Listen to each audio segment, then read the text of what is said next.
Tereza Nogueira, mulher, mãe, delegada de polícia, mas isso tudo você já sabe. Sabe também que esse podcast tem um objetivo muito especial, que é levar informação de qualidade para mulheres, inspirar mulheres e ajudar aquelas que precisam sair da violência. Portanto, sejam todas e todos muito bem-vindos ao podcast Chama a Delegada. No episódio de hoje, nós vamos falar sobre os desafios que as mulheres enfrentam no mercado de trabalho e também nos espaços de poder. A mulher que vocês vão conhecer saiu de 13 clientes para 13 mil. Se essa história não te ajudar, não te inspirar a mudar de vez a sua trajetória, eu não sei mais o que vai te inspirar. Fica ligadinha, porque essa história é daqui, ó. Shanky Poa Bezerra. Nossa convidada é referência em direito do trabalho e na formação de novos profissionais do direito. É vice-presidente da OAB Pernambuco, mestre pela UFPE, advogada trabalhista, professora universitária e preparatória para concursos da OAB. Ela também é empresária, palestrante e fundadora do Shanky Cursos Jurídicos. E seu slogan diz tudo, afinal. Shanky arrasa mesmo. Com a trajetória marcada por liderança e didática, já presidiu a Comissão de Ensino Jurídico da OAB Pernambuco e foi conselheira da seccional. Portanto, seja muito bem-vinda, Shanky, ao nosso podcast. É um privilégio para mim ter você aqui. Eu tenho certeza que hoje a nossa conversa vai inspirar outras mulheres. O privilégio é meu, Tereza. Estou muito honrada de estar aqui, muito feliz de poder fazer parte dessa sua conversa hoje. Que maravilha! Eu fico muito feliz porque você é referência. Não falei isso da boca para fora. Você é uma referência no direito de trabalho, do trabalho. Você é uma referência como mulher.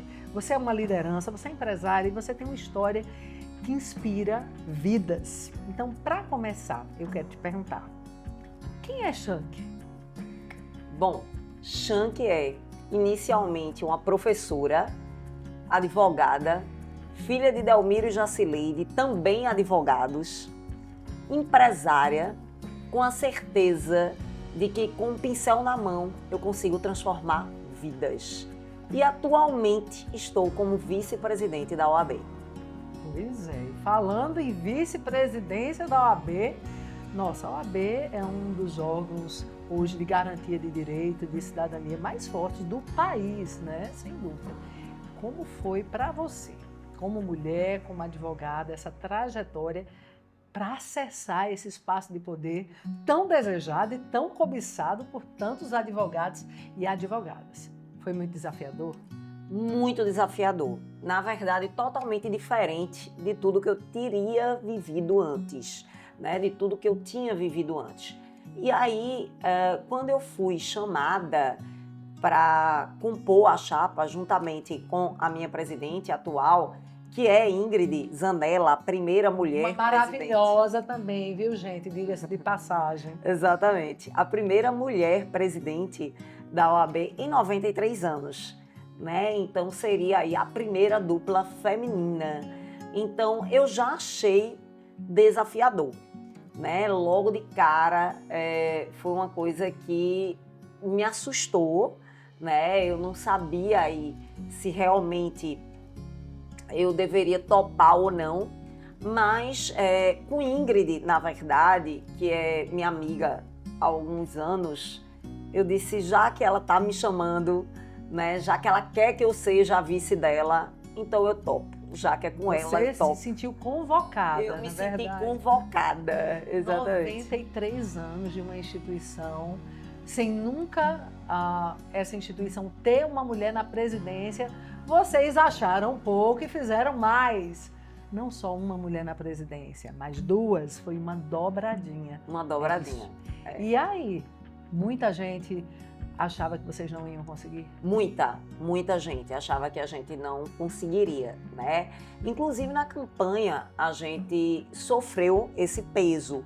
Então muitas vezes quando a gente ia, né, se colocar, e aí muita gente questionava, né? Então são duas mulheres, a presidente e a vice? Por que duas mulheres? Cadê o homem? Não tem homem, né? Cadê o homem? É como se realmente nós precisássemos de um homem para sermos validadas. Isso. E aí, isso foi uma coisa que me pegou muito. Eu não estava acostumada com campanha. E tu não estava preparada para esse tipo de indagação? Não estava preparada para isso, porque muita gente questiona a questão de preconceito feminino, de mulher, misoginia, e eu não tinha passado isso na pele, eu não tinha vivido isso, vivi pela primeira vez na campanha. E aí, eu já cansada da campanha, cansada com todos esses questionamentos, cheguei um dia em casa e coloquei isso para minha mãe. E aí eu disse, minha mãe, que é uma mulher com 5 formaturas, 5 cursos superiores, e advogada e dona, né, de escritório. E aí eu cheguei e disse, manhã, tá muito pesado, né? Então hoje mesmo eu já tive questionamentos de por que 2 mulheres? Cadê o homem? Por que não um homem? Né? Ou na presidência ou na vice. E aí minha mãe disse, engraçado, em 93 anos ninguém questionou cadê o homem, né? Eram homens e ninguém questionava nada. Cadê a mulher? Cadê Era normalmente uma dobradinha de 2 homens. 2 homens. E ninguém questionava cadê a mulher. Por que que agora estão questionando cadê o homem? Né? Continue. Se está incomodando, é porque está dando certo. E aí, nesse dia, eu me senti um alívio, né? Dizer, realmente, vamos embora. Vai ser 2 mulheres, doa a quem doer. Uma mulher validando outra mulher. Exatamente. E nesse momento, tua mãe também te validou, enquanto mulher, enquanto advogada. Vocês receberam muitas mensagens de ódio, seja pelo direct, nos comentários, ali na campanha, fazendo críticas a falas e outras coisas mais? Muitas, né? Onde questionavam.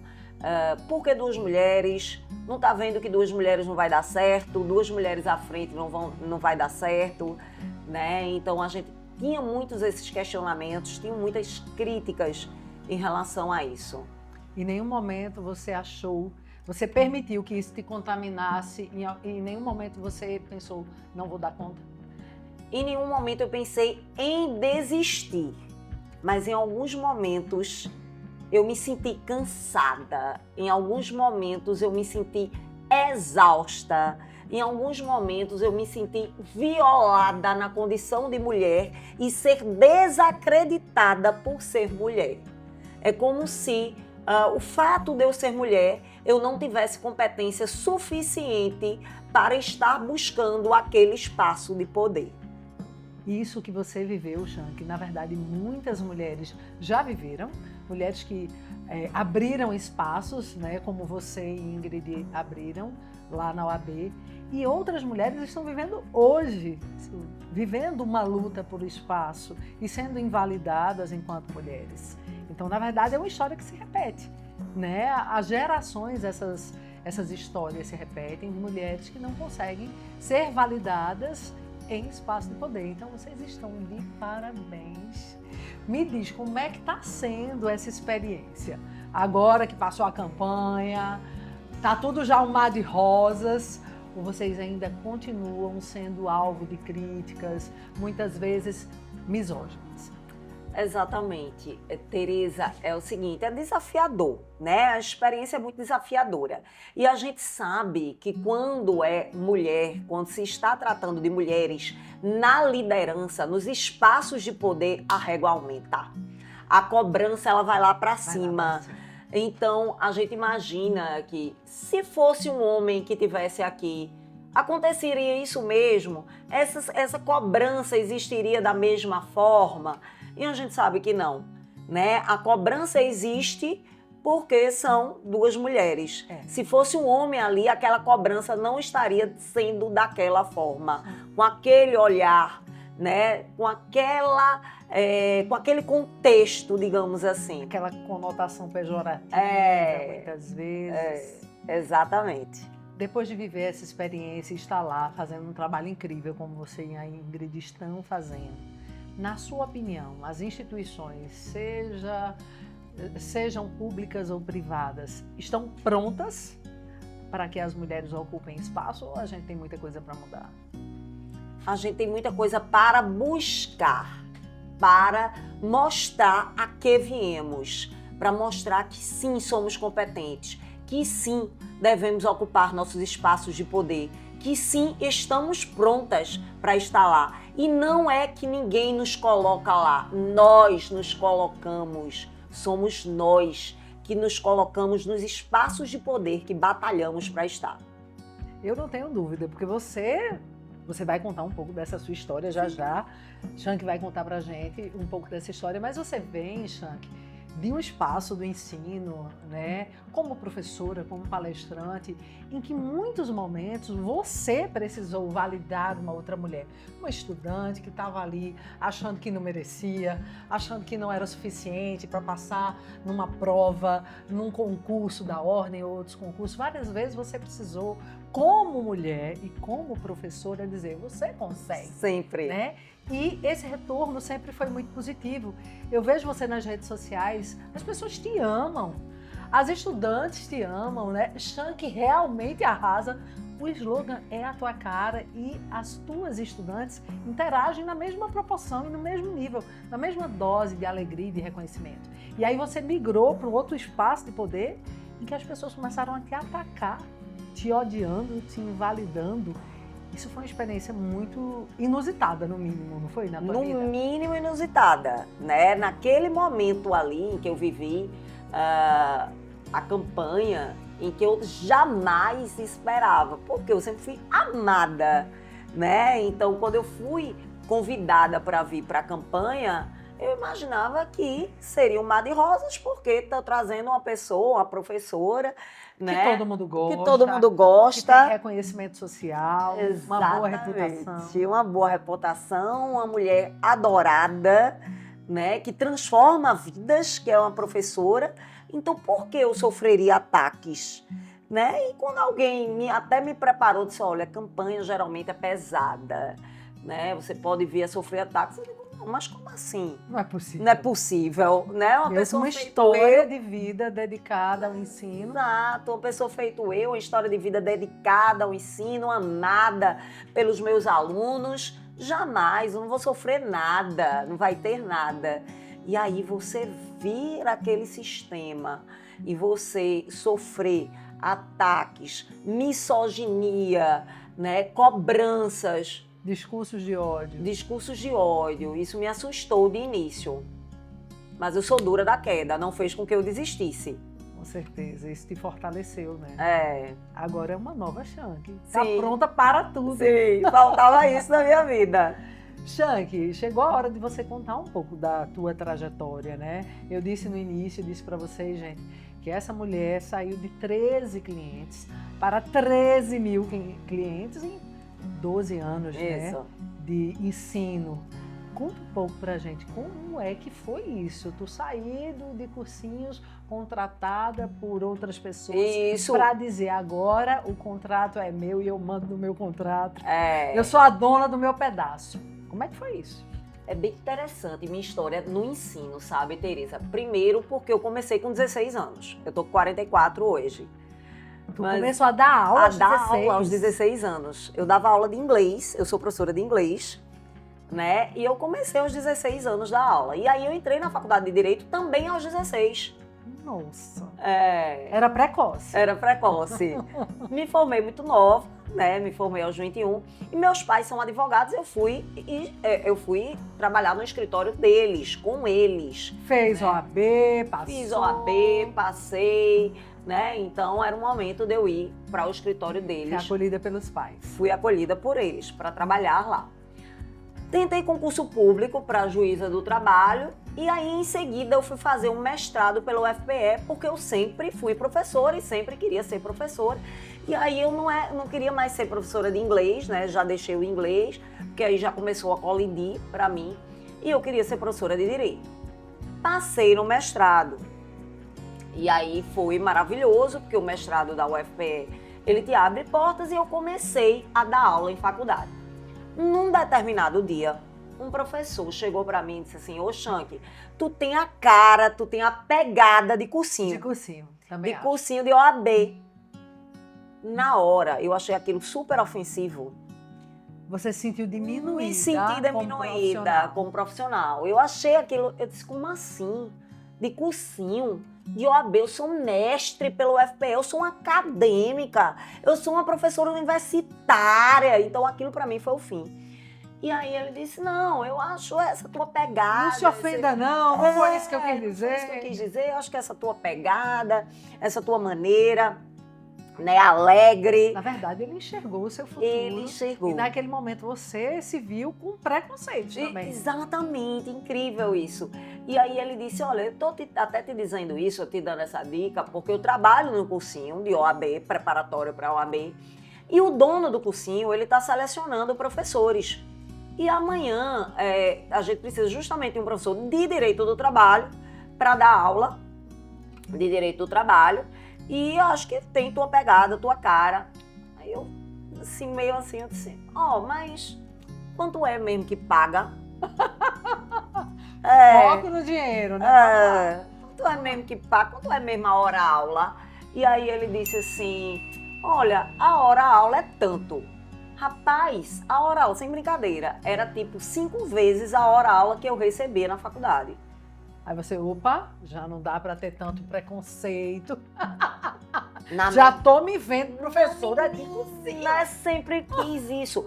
E aí eu disse, olha... Virou a chave na hora. Na hora. Nasci pra isso. Nasci pra isso. Olhei pra ele na mesma hora e disse assim, olha, mas é que horas mesmo? Porque de 8 da manhã, de 8 eu tô lá. 7 eu chego. Menina, cheguei lá no cursinho, pronta pra arrasar, pronta pra dar minha aula, né, na minha Já foi matéria. de rosa? Não fui de rosa na época. Ela não tá de rosa hoje. Causou estranheza. Foi. Mas Shank, a marca dela é o rosa. Eu vim de quadriculado, porque São João. Tá certinho. Não é? Aí... Quando eu cheguei, dei minha aula e eu vinha, né, da academia, professora universitária, e eu comecei, Tereza, a falar, minha primeira aula, das origens bíblicas do contraditório da ampla defesa. Meu Deus. Aí falei que quando Deus foi punir Adão, ele deu a oportunidade para Adão se defender. Ele não puniu Adão de imediato. E os alunos assim, né, todos tensos. E aí, quando terminou a aula, o dono do cursinho, antigamente, o dono do cursinho não tinha acessibilidade nenhuma, era zero. Uhum. Ele entrou e disse, e aí, gostaram da professora Shank, maravilhosa, né? Mexe pelo UFPE. E aí um rapaz, e todo mundo mudo, assim, um rapaz levantou a mão, disse assim, ela sabe muito, isso na minha frente. Ela sabe muito. Agora, professor, Adão e Eva vai cair na prova da OAB. Meu Deus.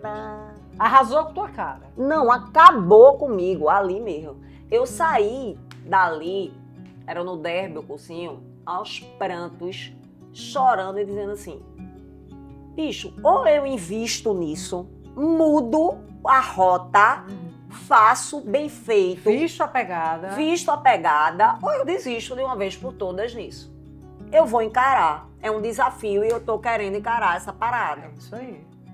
Fui chorando e pensando o que é que eu poderia fazer para mudar e comprar essa ideia, comprar essa parada, sabe? E aí eu disse, é agora que eu vou seguir o meu caminho aqui de como eu vou fazer. E eu tinha uma semana, né, para voltar para dar aula de novo. Passei uma semana, vi todas as provas da OAB, estudei uma por uma. Chegou feito um trator. Menina obcecada! Fui lá. Esse salário é meu. Esse salário é meu, essa vaga é minha, ninguém tira. A próxima aula sou eu mesmo.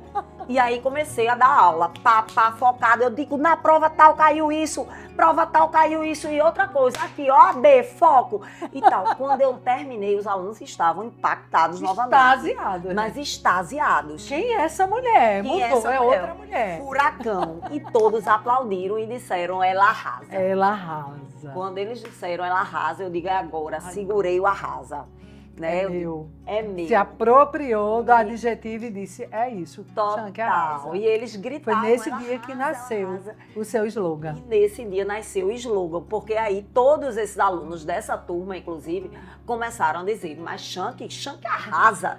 Shank arrasa. Meu e eles Deus. falavam isso.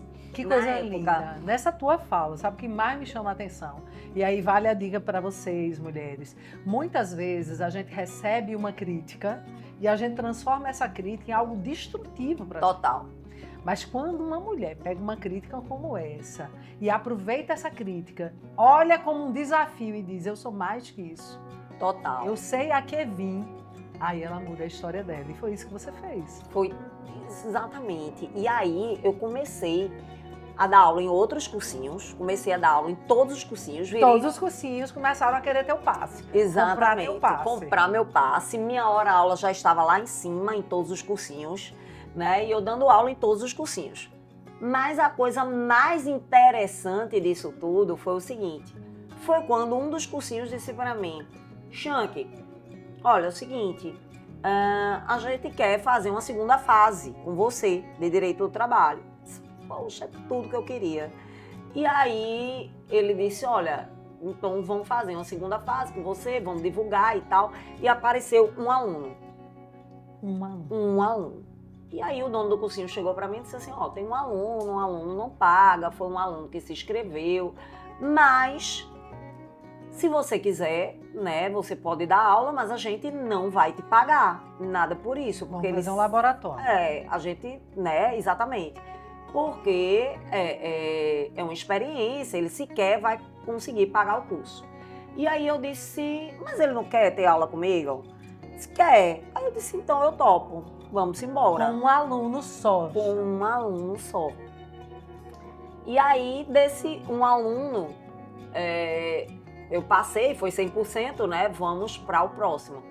Aí se inscreveram 4 alunos. Oh. Aí já mais de 300%. 200, 300%. 10, 4. Minha gente. Aí o dono do cursinho me chamou.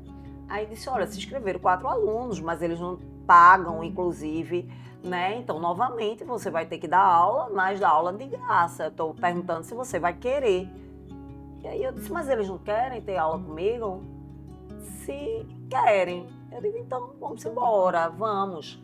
E aí, novamente, eu dei as aulas, né, para esses 4 alunos sem receber nada, né? Eles pagavam o curso e eu não recebia nada. E aí se inscreveram 10. Seguinte. No próximo. Aí o dono do cursinho me chamou e disse, olha, são 10 alunos. O negócio tá melhorando. De 1 foi para 4, de 4 foi para 10. E aí você também não vai receber nada, porque é agora para os custos. Então... E eu fiquei imaginando. Já tô me chateando com essa conversa. É isso, eu disse, quando é que eu vou receber? Né? Peraí. De quantos para eu receber, doutor? Quantos para eu receber? E agora? Né? E aí eu dei esse curso, e aí no próximo eu disse, não, é a hora de eu montar o meu. Seja com um aluno, seja com 4, seja com 10, é meu. Já tô trabalhando de graça. Já tô trabalhando assim mesmo, de quer. graça e tal. E aí eu disse, vou buscar o que é meu, né? E aí eu acho que eu tava muito corajosa nessa época, porque consequentemente fecha as portas de todos os cursinhos, que eu estava muito bem. Diga-se de passagem, todos os cursinhos. E aí eu reuni ali os alunos, eram 13 alunos. E aí eu cheguei meio envergonhada, né? Naquela posição de será que eu dou conta? Será que eu sou capaz? Será que eu sozinha? A gente se pergunta o quanto que a gente se questiona isso. Será que eu dou conta? Será que eu sou capaz? Será que eu devo? E aí eu cheguei para esses 3 alunos e disse, olha, vou ser muito sincera com vocês, eu tô sem cursinho, eu vou alugar uma sala. E eu fui no hotel. Um hotel enorme, com um auditório enorme. E aí a moça me disse qual era o valor do auditório do hotel. E eu disse, eu nunca vou conseguir pagar o valor desse auditório. E aí ela disse assim, eu disse, me aluga essa salinha, era a sala de apoio do auditório. Ela disse, mas essa sala de apoio do auditório, a gente não aluga. Eu digo, mas dá certinho meus alunos. Meus 13 alunos, eu preciso de uma salinha pequenininha. 13 alunos. 13 alunos. Eu disse, é só botar as cadeiras, né? Dá para eu fazer minha salinha aqui. E aí ela olhou, ela ficou com tanta pena, a gerente do hotel, de mim. Ela disse, tá bom, vou precificar e você fica com essa sala. E aí ela precificou né? E o que os meus alunos me pagaram, dava para pagar aquela salinha. A salinha ali, muito apertada, ainda tive que tirar do meu bolso, né? E eu tive uma vitória, os 13 alunos passaram. Nossa, 100% de aproveitamento. E dos 13 foram para 20, dos 20 foram para 40, dos 40 para 60. E quando eu cheguei em 60, um dos cursos aqui de Pernambuco me chamou. E aí, lembrando aqui, Tereza, só fazendo um parêntese, que meus pais, que são advogados, que têm escritório, que são advogados bem-sucedidos, inclusive, eles nunca aceitaram o fato de eu ser professora. Eles não admitiam, eles achavam que isso ia atrapalhar a minha profissão como advogada, a minha carreira como advogada. Eles achavam que as duas profissões, em algum momento, iam colidir, sabe? Então, isso era assim, muito emblemático para eles. E aí, só fazendo um parêntese aqui, Tereza, meus pais, que são advogados, bem-sucedidos, eles achavam que o fato de eu ser professora atrapalharia minha carreira, que em algum momento ia colidir com o fato de eu ser advogada, então eu ensinar e ser advogada, isso não ia dar certo, né? Principalmente meu pai, ele tinha muito essa angústia dentro dele, né? Minha mãe, por exemplo, quando eu ia fazer preencher ficha em algum lugar e que botava profissão e eu botava professora / advogada, ela não aceitava. Ela dizia, não, bota só advogada, né? E ela não aceitava muito isso.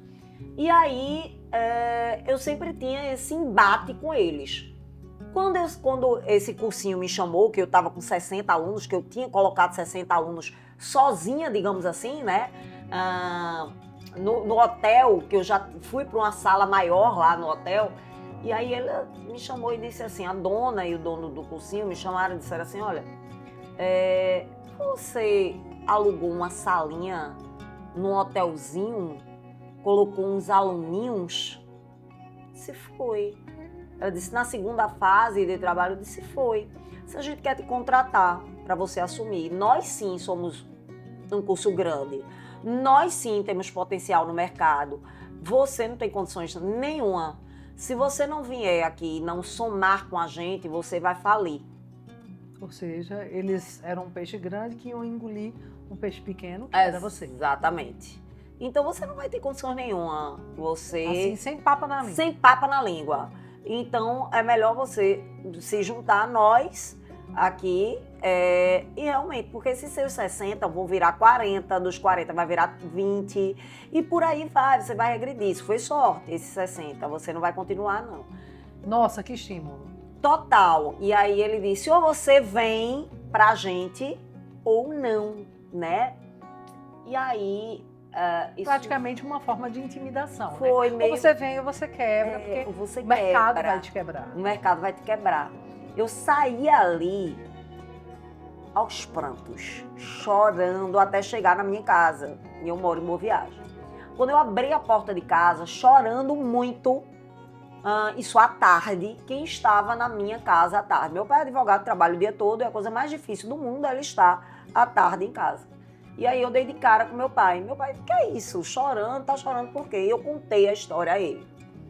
E aí meu pai, muito brabo, ele voltou pra mim e disse assim, você não vai colocar 60 não. Ela disse que você não ia colocar 60, eu disse foi. Se você não vai colocar 60 não, você vai colocar 80. Aí ele saiu, disse sim. 80 não, 100. Aí ele voltou, disse 100 não, 200. Aquele pai que inicialmente via na tua profissão de professora um conflito com a tua profissão de advogada. Exatamente. Te deu toda essa carga e energia nesse momento. Toda a carga e energia. Naquele momento ali, eu tinha certeza que eu tinha virado uma chave. Que ia dar certo. Porque quando eu, sozinha, não tinha ninguém para acreditar em mim, eu acreditei em mim primeiro, sem ninguém acreditar em mim. Eu acreditei sozinha, fiz com que as pessoas que me amavam passassem a acreditar em mim. E aí, dos 60, ele tinha razão, eu fui para 80.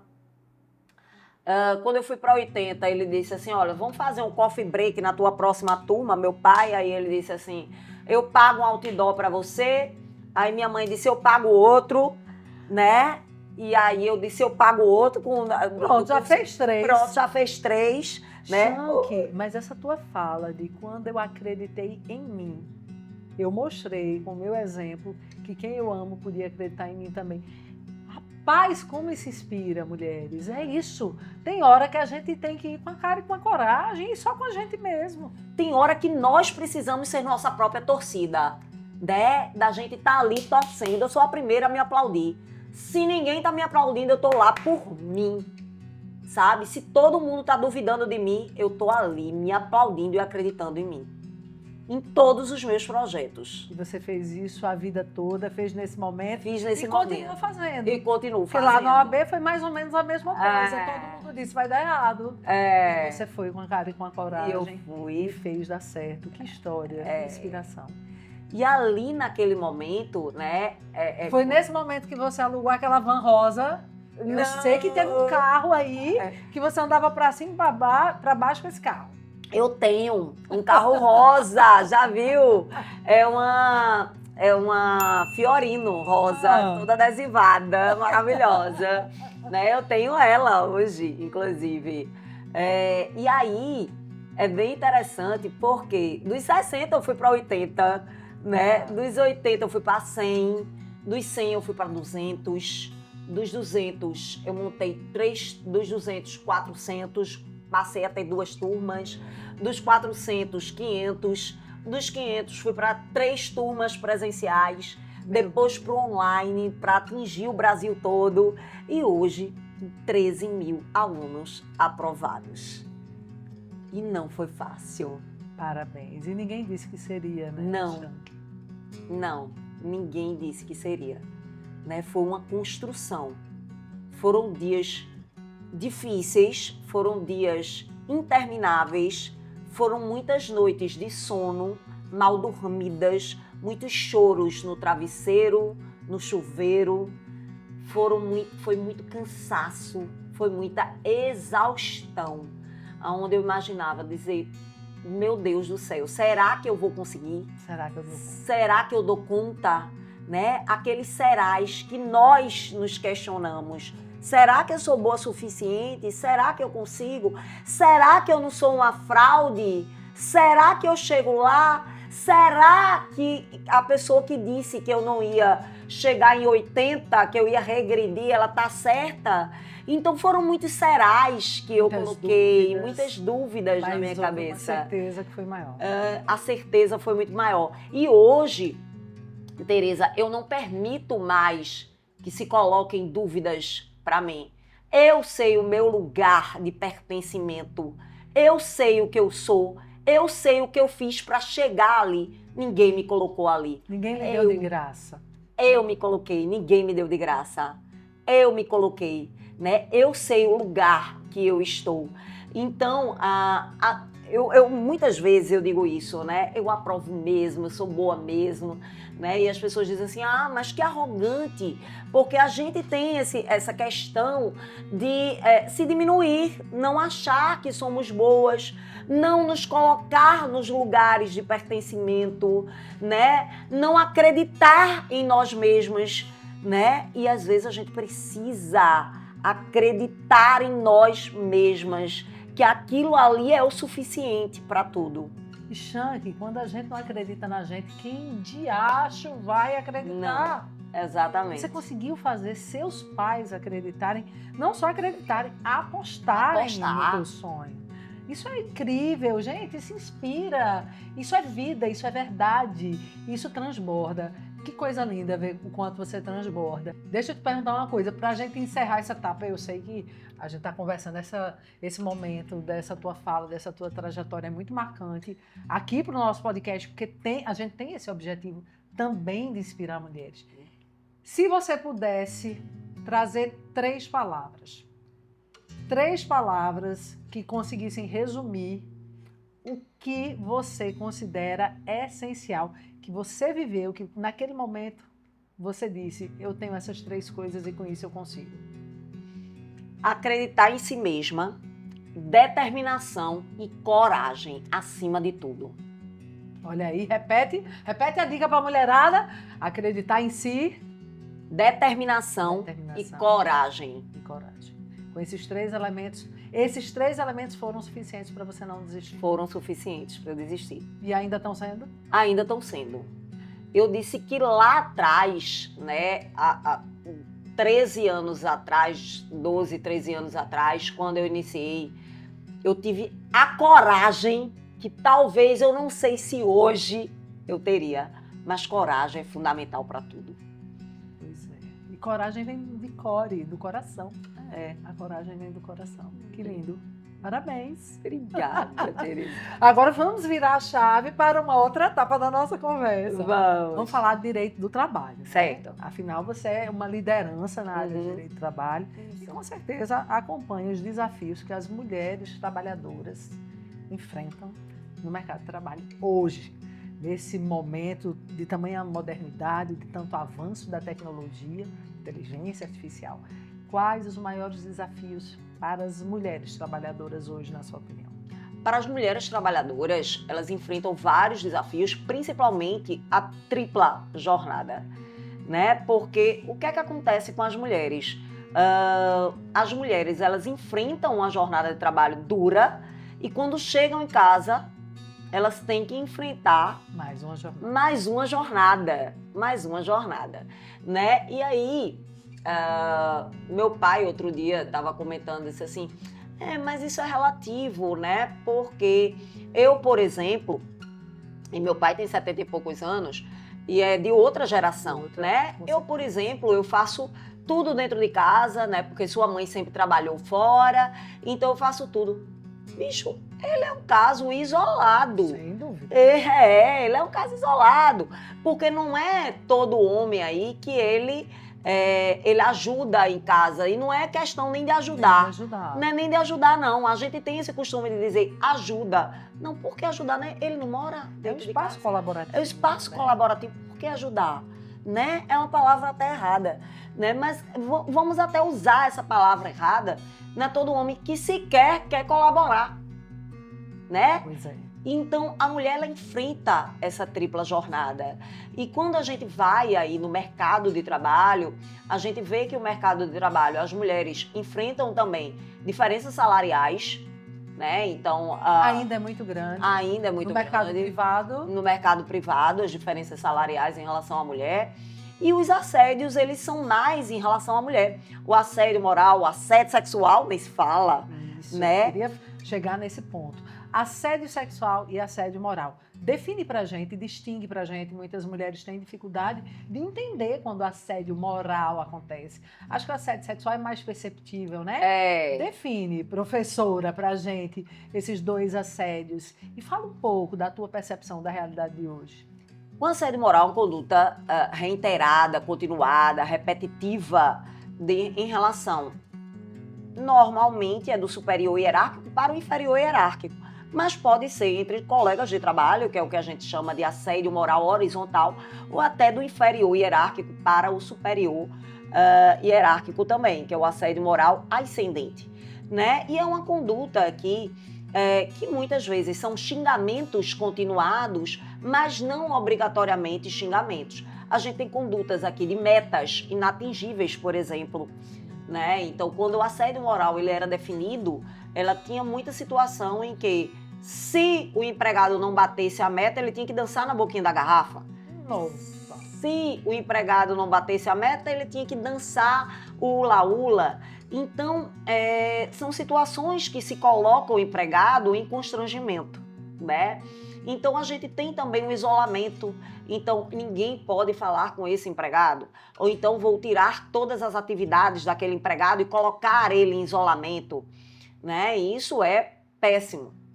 Essa é uma prática ainda muito constante, Xande? O assédio moral é uma prática muito constante, né? E que gera, inclusive, a indenização, porque é um ato ilícito do empregador em que passa a ter uma indenização aqui para o empregado. E pode gerar danos psicológicos, né? Total, são danos irreparáveis.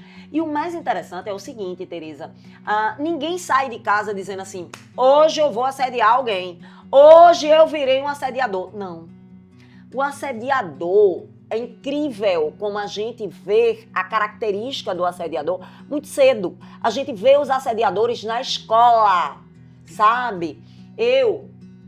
Quando eu era criança, e isso na época, a gente nem se falava do bullying, né? Do assédio, não se falava quando eu era criança, que era mais nova. Mas eu sofria, eu era muito estudiosa, eu era aquela criancinha bem a mais nova da turma, né? E muito estudiosa. E aí eu sofria muito assédio moral, muito bullying dos coleguinhas. E aquele assediador ali, criança, em que aquelas condutas que ele está fazendo, elas não são reparadas. Elas são aqui elogiadas pelos pais. E às vezes são agravadas. São agravadas, estimuladas, validadas, né? Validadas pelos pais, pela família. Olha o que fulaninho fez. Fez com o coleguinha. Veja que coisa interessante. Pá. Não, porque meu filho fez isso, porque ele estava rindo do coleguinha. KKKK. Brincadeirinha, porque criancinha é assim. Então Tudo é brincadeira. Exato, tudo é brincadeira. A banalização daquela conduta. E o assediador, ele vai achando que tudo é normal, que aquela brincadeirinha que ele está fazendo é normal, que aquela situação que ele colocou em assediar o outro é normal. É natural. É natural, né? Então, é assim que nasce o assediador. E ele leva essas condutas dele de assédios normais na escola que ele era, com a família, com os primos, com os amigos, para o trabalho. Ele se torna adulto. Ele se torna adulto, né? E aí ele se torna um assediador. Né? Então, a gente tem aqui, quando a gente fala de assédio moral, sem dúvida o assédio moral ele é muito maior nas mulheres, né? O assédio sexual nem se fala, né? O assédio sexual é aquela conduta de constranger alguém mediante ameaça, né? Para ter aqui a satisfação da libido. A ideia é essa. E a gente tem o assédio sexual como um crime, sim, né? Tipo penal. Com um tipo penal.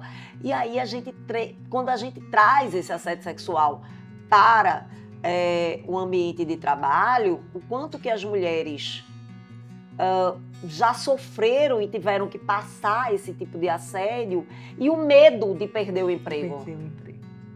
É uma constante na mente da mulher. É uma constante. Então, muitas vezes ela vai suportando condutas, né, que começam de maneira sutil e um belo dia a mulher leva uma impressão na parede da copa, ali no espaço do escritório, né? Desse jeito. Chegando nesse nível. É uma realidade ainda também muito constante. Muito. Quais outros desafios? A gente já falou de assédio moral, de assédio sexual, e você discorreu de maneira muito profunda sobre o assédio moral. É muito interessante esse teu olhar, porque realmente o assediador ele começa ali, né, bem mais cedo, e a gente não combate, né, muitas vezes acha engraçado, né, e essa conduta se naturaliza. Mas vamos falar de estabilidade, as mulheres, estabilidade no trabalho. E aí, no setor privado, as mulheres quando engravidam, quando precisam tirar licenças médicas, como você tem observado a realidade dessas mulheres? Na estabilidade, na verdade, é justamente uma limitação do empregador em despedir o empregado. A ideia é essa em relação à estabilidade. E a gente tem vários tipos de estabilidade, né? A gente tem a estabilidade do dirigente sindical, que é em razão do cargo que ele ocupa, do cipeiro. Tem a estabilidade acidentária, que decorre de um acidente de trabalho. E temos a estabilidade gestante, que essa é específica da mulher, né? Que ela se inicia da confirmação da gravidez, que é da concepção, e vai até o 5º mês após o parto, em que ela fica estável. E, na verdade, a gente diz que essa estabilidade gestante, que é para a mulher, é uma proteção ao mercado de trabalho da mulher, e uma estabilidade também para o nascituro, porque a ideia é que essa criança que vem ao mundo, ela já não nasça sofrendo com o desemprego da sua mãe, que sequer pode dar o suficiente para essa criança, pode dar o suficiente ali se ela estiver desempregada, né? Então a gente imagina aqui uma condição digna para ela se manter no emprego. E aí a gente tem esses momentos também de discriminação da empresa, né? De, tipo, não admitir as mulheres em período fértil, Sim. né? É tão interessante, porque eu digo assim, na sala de aula, por exemplo, Teresa, eu digo muito, olha, o empregador, ele não pode perguntar à mulher se ela está grávida. Ela não pode perguntar à mulher se ela está grávida, nem nos 3... Nem perguntar se ela está querendo engravidar Não, na não pode. entrevista, né? Não pode. E aí ela não pode perguntar se ela está grávida, se ela pedir exame de esterilidade, né, de gravidez. Ela não pode fazer nada disso, né? Até porque é discriminatório. Até o dia que eu, Shank, passei por isso recentemente. Não. Tu viveu isso na pele? Eu vivi isso na pele. Onde, ao ser despedida, né, eu fui questionada se eu estava grávida. E aí é interessante porque eu falo tanto isso, né? Meus alunos questionam tanto isso e eu fui passei por isso 2 vezes, quando eu fui despedida de um local que eu trabalhava e quando eu fui admitida por outro local que me perguntaram isso. E eu disse, meu Deus, é tão interessante que eu falo tanto disso na sala de aula, eu tenho tantos clientes que chegam para mim e dizem assim, mas doutora, eu fui questionada se eu estava grávida, né? Eu fui questionada se eu queria engravidar na entrevista de emprego. Eu disse, mas isso não pode, isso não existe. E aí, quando a gente vem para a prática, a gente vê essa realidade. E eu sofri isso na pele. Eu digo, não é possível. A prática é muito distante da teoria. Não, totalmente. E você diz assim, não, eu estou vivendo isso. Não é possível. Eu saí aqui das minhas salas de aula, das minhas clientes do escritório que acontecem isso e eu estou vivendo isso aqui comigo. E como você reagiu? Primeiro, susto, né? Em seguida, dizer que não poderia haver essa pergunta. Né? Porque aí o direito do trabalho falou mais alto dentro de mim. Você foi pedagógica. Pedagógica, para ensinar que não poderia, né? Ter aquele tipo de pergunta. Aquele questionamento não cabia, né? E, inclusive, é tão interessante isso, Teresa, que no meu caso eu não estava grávida, mas a mulher, estando grávida, ela pode, inclusive, dizer que não está. E não tem problema nenhum nisso. Né? Não existe qualquer problema nisso. E não pode sofrer nenhum tipo de retaliação. Não. Depois se descobrir que ela de fato está. Exatamente. E na volta, Shank, eu tive aqui um dia desses com uma juíza de trabalho, Andréa Keusch, maravilhosa. Maravilhosa. Também. E aí nós falamos um pouco, né, sobre todos esses desafios que as mulheres enfrentam no mercado de trabalho. Isso. E quando ela volta, né? Porque aí a gente tem essa teoria bela da estabilidade durante a gestação, durante o período em que ela se afasta ali para poder cuidar do bebê. Mas e quando ela volta? Eu conheci situações de mulheres que quando voltaram, o empregador ou alguém daquela empresa disse, e aí, já aprendeu a fechar as pernas? Não, horrível. Né? Inacreditável. Quando inacreditável. Veja o constrangimento. Veja a situação que a mulher é colocada. E sabe o que eu digo ainda, Teresa? Mesmo durante, né? Antes da volta. Uhum. A volta, a colocação foi péssima, foi assim, nojenta. Mas quando a gente está durante esse período de estabilidade, a gente tem situações de assédio moral dessa mulher, que é chamado assédio moral estratégico, para que ela peça demissão. Sim. Ela ainda à distância quando volta? Ela trabalhando grávida, né? Porque ela é estável. Então, quando ela está trabalhando grávida, ela começa a sofrer pressão para que ela peça demissão.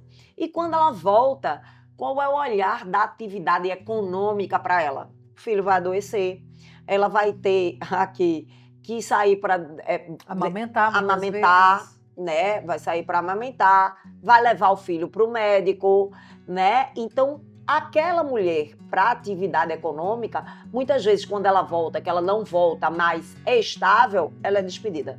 Sim, muitas são despedidas logo. Muitas são despedidas. Quando você fala dessas condutas que elas sofrem durante a gestação, já como uma forma, né, indireta de fazer com que aquela mulher peça demissão. Que tipo de pressão ela sofre? Traz um exemplo real pra gente. Tipo de pressão, dizer assim, olha, se você botar muito atestado, né, que ela tem direito a no mínimo 6 atestados, se você botar muito atestado, a gente sabe que você tá fazendo corpo mole, a gente pode te despedir por justa causa. Então, para você não ser despedida por justa causa, é melhor que você peça demissão. Nossa. E isso é muito comum acontecer. Olha, você tem 2 opções. Ou você pede demissão ou a gente te bota na justa, né? Que é a justa causa. O empregado, o trabalhador, ele morre de medo de ser despedido por justa causa, né?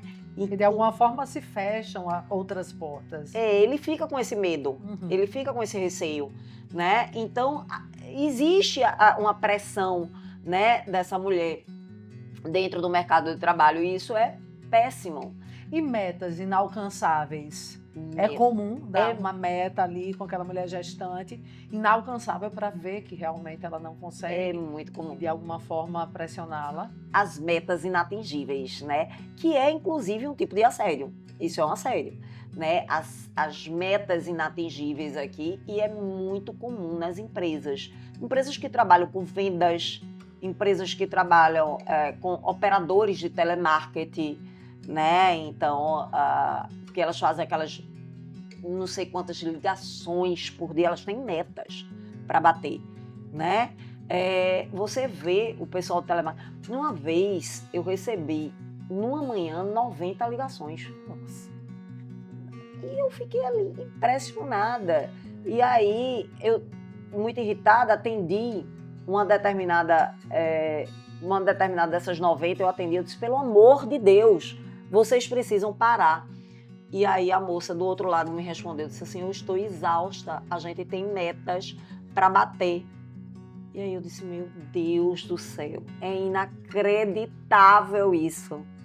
Uma mulher, naquele momento, ela naturalmente estava te incomodando, mas ela também estava sofrendo. Ela estava sofrendo um tipo de violência, né? Um assédio moral. Shanky, você como professora, né? Empresária em cursinho, com certeza você atende muitas mulheres que estão ali passando por um momento muito desafiador da vida delas. Mulheres que terminaram o curso de Direito agora, muitas vezes que já trabalham num contraturno, que já têm um filho para criar, são mães solo ou não, estão casadas e também têm filhos ali com seus companheiros e que vivem uma jornada, às vezes tripla, quádrupla, e muitas vezes se veem naquela situação de achar, nossa, isso é inatingível, talvez eu não consiga. Essa é uma realidade das mulheres que estão aí tentando ingressar como advogadas, vencer essa batalha que é ser aprovada no curso da ordem. O que você diria para elas? Que insistam, que acreditem, que continuem, que não desistam, que persistam sempre acima de tudo. Tereza, é uma realidade, isso que você falou, constante, e é uma realidade da maioria, sabe? Perto da prova, mais ou menos, eu fiz uma carta aberta, como se fosse uma carta aqui, tanto para o filho, né, do OABeiro, como uma carta aos pais do OABeiro. Eu vi a sua carta aos pais. Eu fiz uma carta aos pais e aos filhos. E, na verdade, essas 2 cartas resumem aí a situação dessa mulher. Dessa mulher que muitas vezes é mãe e que o filho está em casa e diz assim, mãe, de novo não, você vai para o curso, fica só hoje comigo. Quando é que você vai passar? Quando é que vai acabar isso? Eu não aguento mais essa prova, mãe, sabe? Então, ali, aquele coração daquela mãe fica um coração apertado, porque parece que aquela mãe ali está sendo negligente. E não, ela só quer mais para o filho dela. Ela quer mais para a família. Ela quer buscar um crescimento. Ela quer dar orgulho. Ela quer dar um conforto para aquele filho. E a carta para os pais também, né? É aquela filha ali que os pais dizem assim, minha filha, você vai sair de novo, eu não vejo mais, né, minha Você em filha, casa. você em casa, é tanto estudo, é tanto esforço. Por sua vez, o cansaço que bate depois de um dia todo de trabalho. Ansiedade, depressão, né? Falta de apoio, né? Então, muitas vezes eu chego alunas minhas e dizem assim, mas meus pais não acreditam em mim, mas meu marido diz que eu não vou conseguir. Minha sogra diz que todo mundo passou, menos eu. Eu digo, mas tem uma pessoa só que precisa precisa acreditar em você. E aí ela olha para mim e diz assim, mas ninguém acredita. Eu digo, você. Você acreditando em você mesmo é o suficiente, acabou-se. É isso aí. Como você bem viveu isso. Exatamente. Nos momentos em que você precisou acreditar em você sozinha. Exatamente. E através do seu exemplo, você inspirou pessoas que você amava a acreditarem também. Exatamente. É isso, acho que a fórmula, você foi precisa na fórmula. Que lindo. E aí, gente, eu remeto vocês, sigam a Shanky fez essa carta, tá no Instagram dela, uma carta linda aos pais e aos filhos. Eu vi ali você falando do estresse, falando da ansiedade, das ausências, né? Isso. E o quanto a gente precisa também entender e acolher. Claro. Não é? Nesses momentos desafiadores. Vamos falar agora com uma outra mulher, tá? E aí eu vou pedir para você olhar para cá. Você, Shanky, eu disse a você, quando eu te convidei para vir para cá, eu disse, você tem uma história que inspira. E o nosso podcast tem esse objetivo também, inspirar mulheres a transformarem suas histórias. Porque não é fácil transformar a própria história. Você disse, né? Disciplina, coragem. Acreditar em si mesmo, determinação e coragem. Coragem, 3 elementos. Então agora eu vou pedir para você olhar para cá e deixar uma mensagem para essa mulher que está nos assistindo e que está ali, meu Deus do céu, eu preciso empreender. Mas está faltando coragem, as pernas estão balançando, está todo mundo dizendo, não vai dar certo. Fala algo para elas. Bom, é preciso ter muita resiliência também. Porque muitas vezes, quando faltar a coragem, você tem que insistir, ter determinação. Quando faltar a determinação, você tem que acreditar em si mesmas. E quando você estiver cansada de acreditar em si mesma, acima de tudo, tem que ter fé. É isso aí. Com isso aí, é batata, vai dar certo. Vai dar certo. E você é um exemplo vivo disso, não é, Shanky? Exatamente. Você é um exemplo vivo disso. Eu quero agradecer a você por esse encontro de hoje, por essa sua fala inspiradora, por você ter transformado sua vida e através da transformação da sua vida, você ter a chance de ser voz para outras mulheres, inspirar outras mulheres, porque isso é divino, divino. Transformar vidas através da educação, como você faz, fazer mulheres acreditarem no seu sonho, no delas. No delas. Antes de tudo, no delas. Ó, acredita em mim, eu tô pronta aqui para te ajudar, mas acredita primeiro em você. Então, que coisa linda, parabéns, foi um presente para mim. Um presente também para mim, eu amei, que noite maravilhosa, que noite gostosa. Demais, demais. Ó, olha para cá, deixa tuas redes sociais, contato do teu cursinho, site, o que tu quiser. Shanky Poa Bezerra no Instagram, né? Já aproveita. Só letra, pelo amor de Deus. SCHAM de Maria, KY, P de pato, O de ovo, U de uva, Bezerra, normal. Normal. Né? É o meu Instagram. E meu WhatsApp, o WhatsApp do curso, né?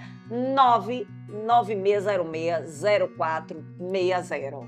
Repete o WhatsApp. 996060460. Para fechar com chave de ouro, eu tenho certeza que está todo mundo se perguntando de onde vem esse nome, o significado desse nome. Porque quando eu conheci Shanky, gente, eu pensei assim, deve ser o apelido dessa mulher. Aí eu não resisti e perguntei, mas é teu apelido? E você disse, não, é meu nome. Qual o significado? Significa menina feliz. Minha mãe, quando tinha 15 anos, ela leu um livro, um romance, que falava de uma princesa tailandesa, em que ela tinha sido muito feliz com o nome dela. E aí minha mãe disse que era tudo o que queria que a filha dela fosse. feliz. O resto era consequência. E aí, sua mãe realizou o sonho dela? Minha mãe realizou o sonho dela. Você, de fato, é uma menina feliz, Xande? De fato, eu sou uma menina feliz. Vocês têm alguma dúvida disso, minha gente? Porque eu tenho dúvida zero. Não só uma menina feliz, como uma menina realizada, não é, Xande? Realizada. Parabéns. E aí, você ouvinte, gostou do nosso bate-papo de hoje? Todas essas experiências fantásticas compartilhadas por Shanky fizeram diferença na sua vida? Se fizeram, já sabe, né? Curte, compartilha com todo mundo, com as amigas, com os amigos, com a família. O episódio de hoje teve o apoio da Astral Veículos, Faz Contabilidade, Instituto Faneco, Trio Comunicação, Grupo Mulheres do Brasil, Núcleo Recife e Partiu Entrega. E para fechar com chave de ouro, eu quero trazer uma reflexão para vocês, porque eu acho que tem tudo a ver com a história de Shanky. Certifica-te de que és fator de soma para as pessoas de cujas vidas participas. Essa é uma frase do filósofo Cícero, que eu acho que cai como uma luva para esse nosso episódio. E a você, ouvinte, muito obrigada pela companhia. Te espero aqui no Chama da Legada, um cheiro no seu coração e até o nosso próximo episódio.